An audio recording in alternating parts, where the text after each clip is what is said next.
Hey, happy Mother's Day to any of those moms listening out there, and welcome back to Cleflin Nights, where we video log the adventures that we game weekly on Tuesdays.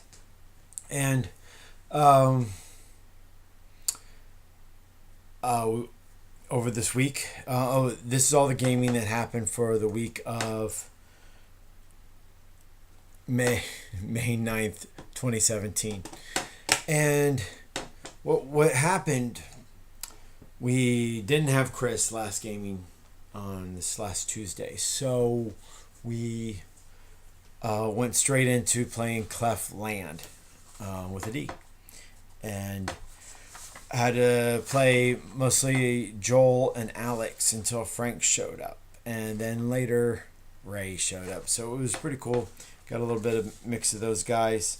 And I'm going to have to go down the list as we go, because that there was a lot of stuff that needed to... they played a lot of characters. And the thing is, I was trying to get a lot of the guys started and something we could come back to, but it was really hard because the so many characters. Kept getting sidetracked on other things, and then coming back. But what happened in Camelot, for example, our Baron and his son Kyle went to Cleflin, Mifflin, and they went into the 33rd floor of the Tower of Science, accessing that and getting trying to build things. Like they want a clone for Triton's body. Maybe his spirit can go back into his body somehow. So they're trying to clone it, but they didn't have any DNA. R2 told them. And then, what else were you trying to get Ray and Kyle? Trying to get a better communication system. And they went there via these mirror doors, which they were able to get into this realm by avoiding the people of the eye. So that was last week anyways. So this week, that's what they worked on. Waiting to see how further they get with that. And in Marrakesh, Andrew had, like last week, he set up the captains from Hastings of the three ships, left some of their crew behind to be on the floating ships. The floating ship Looking Glass that Andrew has made his daughter Coral now captain of, because she's a storm elemental and she should be able to fly them. The floating ships run mentally off of, if you're an elemental, you can control these floating ships. And a little bit different than the floating islands, which were telepaths. So, anyways, and there's not too many elementals in this whole storyline, so it kind of makes them very rare. Andrew and Coral are two of the few that can do these things. So, that's what happened in the Barony. Go up to Hastings. And we didn't get any further with the guys in the castle, because all the guys had gotten together and they were about to do some sword fighting, but we didn't get any further because Chris wasn't there to play Crow. So we got further with the adventures of, or last I left our heroes, Caleb and James Lord. Caleb Corso and James Lord. Caleb Corso, as we knew these guys, James Lord, with his ability to copy other people's powers, copying a knowing's power to connect to the knowing by making these little scrolls that come out of the knowing's robe sleeves. And they said to get these robes, you're going to have to go to the Forest of No Trees, is what the knowing told him. Unbeknownst to the James at the time, via the questions that he asked, and Caleb. Well, Caleb said, "Yeah, I want to go anywhere. I want to go places I've never seen." So they go there, and I hope we didn't cover this already. Man, I'm flashing back, and we may have covered a lot of the stuff last week. Well, oh no, yeah, they actually this week is they took Monica's ship, and that's what she calls her lightning ship. They took it after getting to the castle, Hastings. They took Monica's ship and took it to the hinterland. The Lord of the Hinterlands is the Parker family, and they didn't even know these guys came in. They flew over, landed at the Forest of No Trees, where they met a bunch of these people working to become knowings, and their headmaster. And the headmaster's like, "What are you guys doing here? It takes years to do these things." Yeah, apparently the knowings, during the process of becoming a knowing, it's a very subservient sort of job because they work at the service of others. And they actually build their own robes, and they have to carve the bark and make parchment for these little scrolls. How that all works out, Caleb and James didn't stick around long enough, but they just found, after getting a scroll from the knowing, James learned Caleb told James, "This may not be the job for you," and Caleb was even flirting with a couple of the knowings, Landra. So, and she hopes that when she gets to leave, that she gets to go to Caleb's castle. Caleb was supposed to be the lord of the city of Hazen someday. And because he's like 16 and man grown, go get your own castle. But anyways, so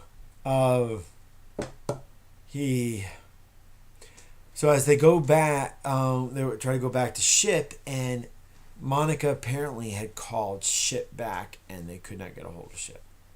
It sucks. So now they're walking to the castle, Parker, to meet with the Parker clan and maybe borrow Lord Peter Parker's watch and call Monica or call ship back, and so that they could get back to Hastings. So that happened. Lord Tempest, this is also in the county. Lord Tempest heads to we only gave him a little bit with him, where he's talking to Zara and of all the things that are going to be happening this evening at Baxter's. So he's just drinking there. Up in New Asgard, we play a little bit more with that James Lord. Or I think the other guy's going to be Jim Lord, but James Lord. So anyways, this James Lord, Thor's son, he is, having dinner with his family, talking about what he wants to do. He's realizing he's getting a little bored staying here and wants to get out, do something. And the two time ladies show up, Violet King and her sister Valerie. Now, Violet and Valerie are Time Lords that apparently weapons turn them into Asgardians, similar to how Thor's Mjolnir can turn him into. But they're already Time Lords without the power, and they just get a more Asgardian version of their bodies. And actually, Violet has the same magical items as Tempest. The Tempest powers, if you will, and the harpoon and magical net, and But they can't fly anywhere, and they have to stay in New Asgard for the day. So they go up to Hastings Castle. I mean, not Hastings Castle, Lord's Castle, or it's right on the. There's no bridge. New Asgard doesn't have a bridge. It has a waterfall from this They're in a valley way up in the mountains, and there's a waterfall that right at the castle that goes down and lands not 10, 20 miles from Hastings, the actual city of. So they still commence with all of their merchandising. They make beer, big kegs, and not really send them down the waterfall because it's hundreds of feet high, but they with ropes and pulleys bring these things down the hundreds of feet, and the water keeps it cool, and they get to the bottom. Anyways, Violet and Valerie are asking, "Hey James, do you want to do something? You want to hang out?" Trying to get, but they're almost getting along better with Joel, because James doesn't say much to him. I mean Joel, because Joel is the human side of Thor. So so Violet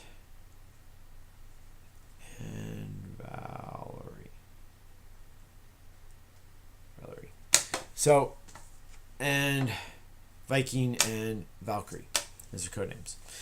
So they wait for him and have conversations with him. So up there in New Asgard. Lord, or Marcus Lord,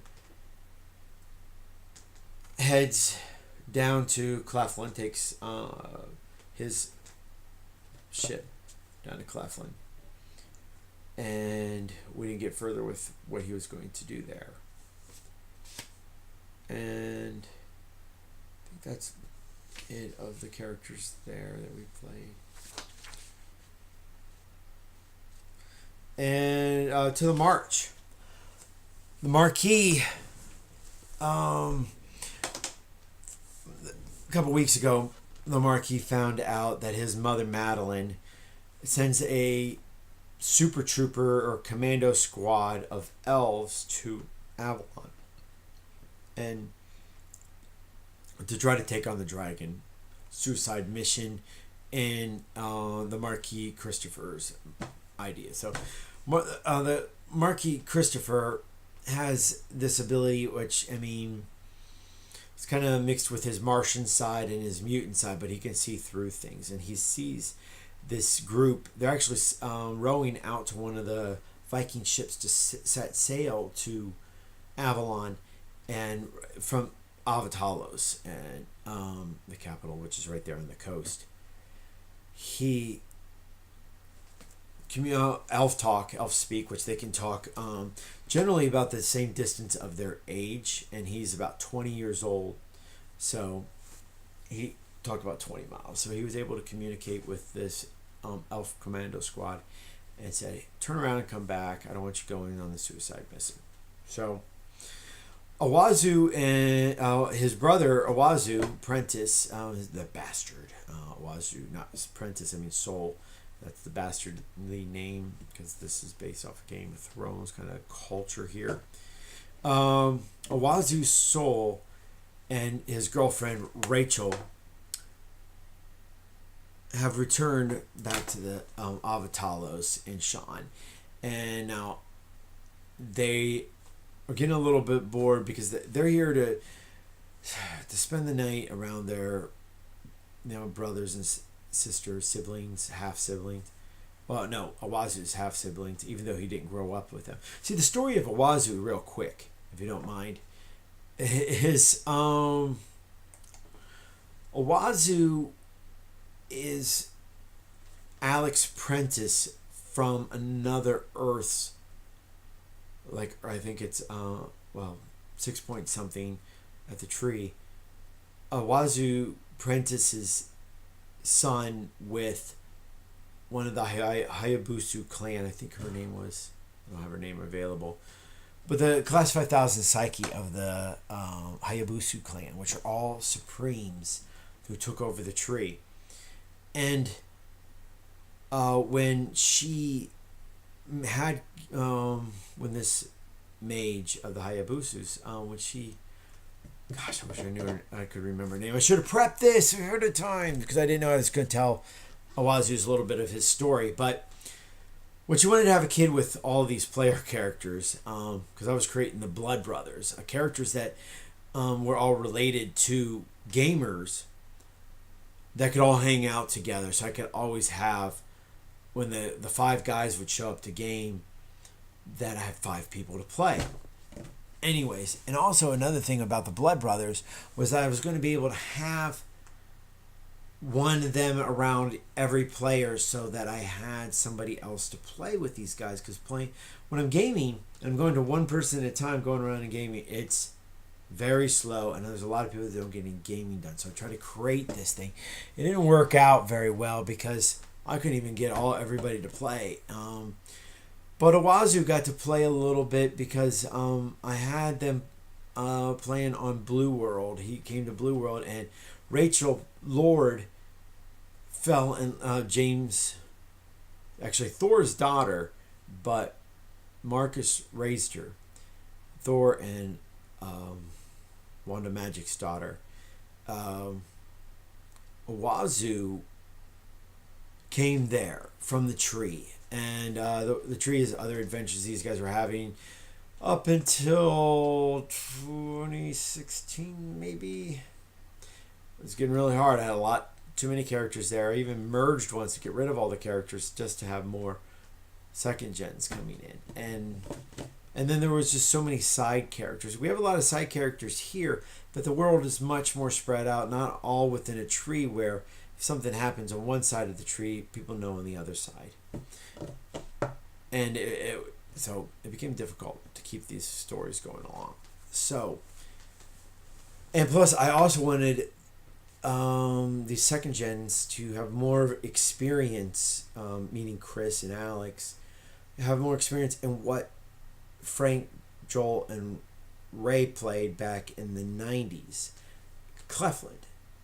And so here we go. But I did do 10.3 for practically a year of whenever Frank was around, because we needed that many people playing a scenario called the Cubed Cube scenario or something like that. But anyways, so Iwazu was one of these Blood Brothers. They had these stones like I was doing in regular Clefland. Bloodstone. They're not blood brothers in that world, but they were blood brothers there because they're all related to the same mom but different dads. Anyways, Iwazu was raised on a planet, kind of like a pocket dimension, where he was raised by his dad and his mom his whole life, learned magic and stuff, has this robe with magical stuff in it. He has powers, but he also has magic capabilities. And also, he is a supreme. So him leaving the city is very dangerous because dragons seek out supremes and want to kill them and eat them, chop on their little bits. So, but he's here in the castle, and supposedly inside cities, supremes are safe. You leave the cities, bad things can happen. So far, hasn't happened to Iwazu and Rachel. Rachel's not a supreme, but she's daughter of an entity and an Asgardian. Wow. But she has pretty much some of the same powers, because Iwazu can, his mutant powers are to copy people's powers. He can use any of them at any time. Raise powers, lower powers, and turn off powers. Pretty cool. And Rachel has the same powers. I know James Lord, Tempest's son, has similar powers, but he can only do one at a time. A little bit weaker, but he can raise them higher than Iwazu and them can. Anyways, so back to the Pine Castle in Avatalos. So Iwazu's there with Rachel. They're getting a little bored, so they go out and they look at the different towers of magic. There are 6 different towers, and I think I explained the different names before. So they seek out the V mages over. They notice they're actually one of the closest mage towers to the Pine Castle there in Avatalos.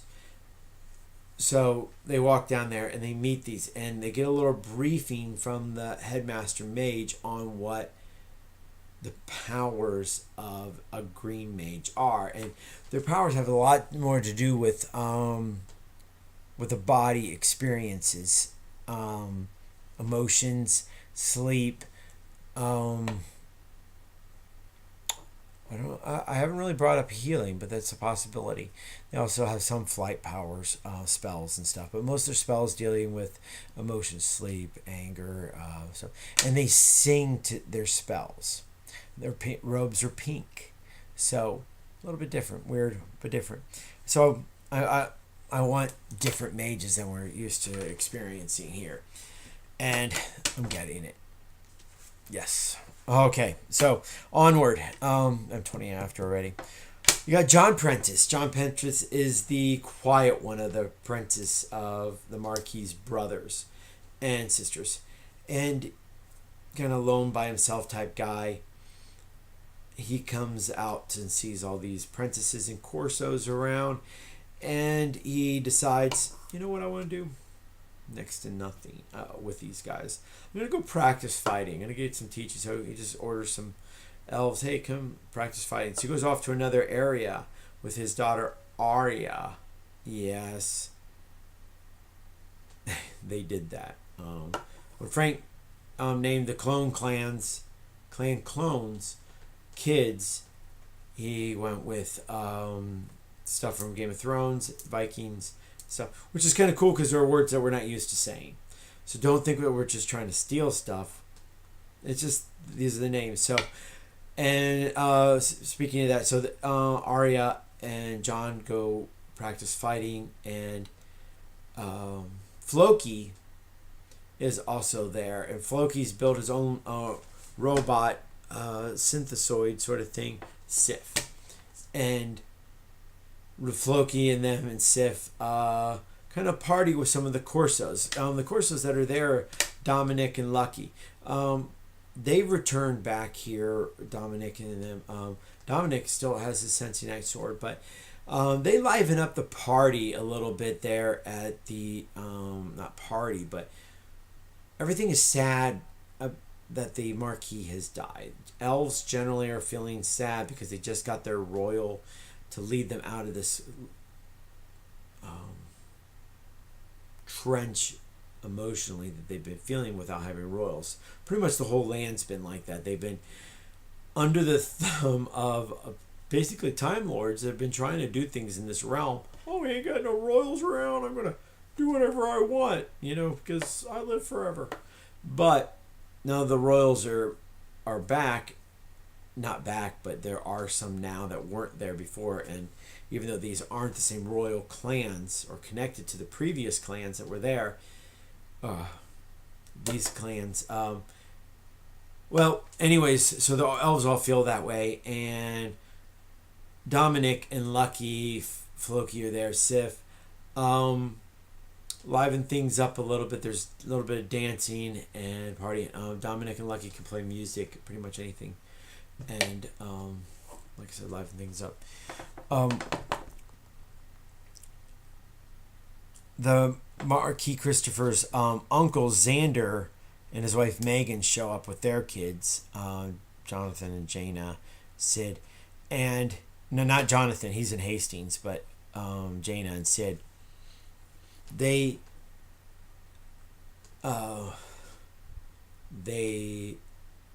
well, mostly the parents, Xander and Megan, they talk with the Marquis and find out what they're going to do.